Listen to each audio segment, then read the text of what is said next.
নমস্কার বন্ধুরা, গুহবাড়ির রান্নাঘরে আপনাদের সকলকে স্বাগত। আজ আমি বানাবো নিরামিষ এঁচোড়ের ডালনা। তার জন্য প্রথমেই খানিকটা এঁচোড় আমি ধুয়ে কেটে পরিষ্কার করে একটু সেদ্ধ করে নিয়েছি নুন হলুদ দিয়ে, আর নিয়েছি কিছুটা আলু সেদ্ধ করে। এবার গ্যাসে একটা কড়াই বসিয়ে তাতে আমি তেল গরম করতে দেব। তেল গরম হয়ে গেলে আমি যে সেদ্ধ আলুগুলোকে নুন আর হলুদ দিয়ে একটু ভেজে নেব। আলুগুলো ভেজে নিলে রান্নার স্বাদটা কিন্তু খুব ভালো হবে, সেই জন্য আলুগুলোকে আমি একটু লাল লাল করে ভেজে নেব। আর সেদ্ধ করা যেহেতু আছে সেই জন্য বেশিক্ষণ ভাজতে সময়ও লাগবে না। আলু ভাজা হয়ে গেছে, এরপর দিয়ে দিচ্ছি আমি এঁচোড়টা যেহেতু নুন হলুদ দিয়ে আমি সেদ্ধ করেছিলাম সেই জন্য এখন আর আমি নুন বা হলুদ দেব না, আমি এমনি ভেজে নিচ্ছি এঁচোড়টাকে একটুখানিক্ষণ।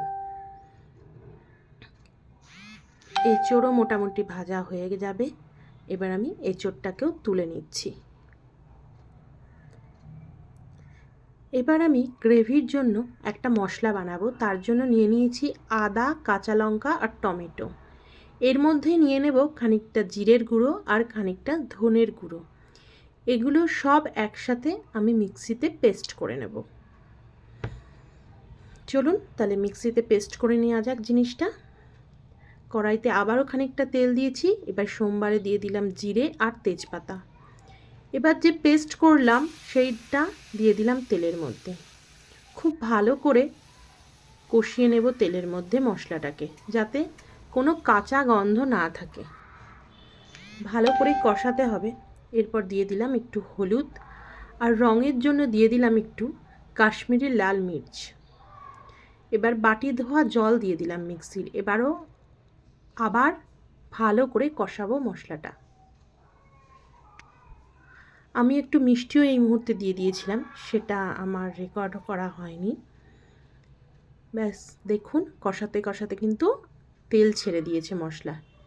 এবার আমি মিক্সড করে দেব যে আলু আর এঁচোড়টাকে আমি ভেজে রেখেছিলাম, সেই আলু আর এঁচোড়টা এবার আমি এর মধ্যে মিক্সড করব।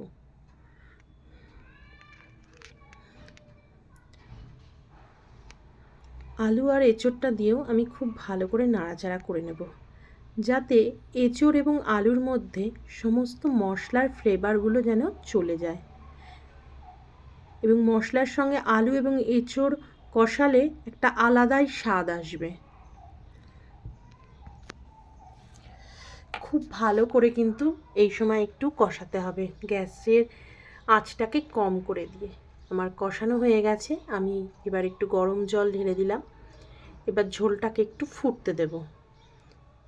জলের সঙ্গে পুরো জিনিসটাই মিশিয়ে নিয়ে গ্যাসের আঁচটাকে বাড়িয়ে দিলাম, দিয়ে এবার একটু ফুটতে দেব ভালো করে।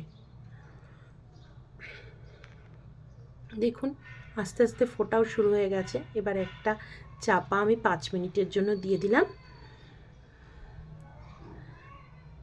বেশিক্ষণ রাখবো না, যেহেতু আলু এঁচোড় সব সেদ্ধ করাই আছে, সেই জন্য 5 মিনিট পর আমি ঢাকা খুলে নিলাম। ব্যাস আমার কিন্তু রেডি হয়ে গেছে নিরামিষ এঁচোড়ের ডালনা। এবার খানিকটা গরম মশলার গুঁড়ো আর একটু বেশ খানিকটা ঘি দিয়ে দিলাম। ব্যাস একদম পুরোপুরি রেডি কিন্তু এঁচোড়ের ডালনা।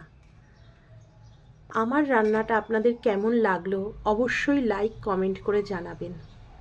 রান্নাটা যদি ভালো লাগে চ্যানেলটিকে সাবস্ক্রাইব করে নেবেন, এবং পাশে থাকা বেল আইকনটিকেও অ্যাক্টিভ করে নেবেন, যাতে চ্যানেলে যখনই কোনো নতুন ভিডিও আসবে আপনারা তার নোটিফিকেশন পেয়ে যান। সবাই ভালো থাকবেন, সুস্থ থাকবেন। আজ আসি, আবার দেখা হবে নতুন কোনো রেসিপিকে সঙ্গে নিয়ে।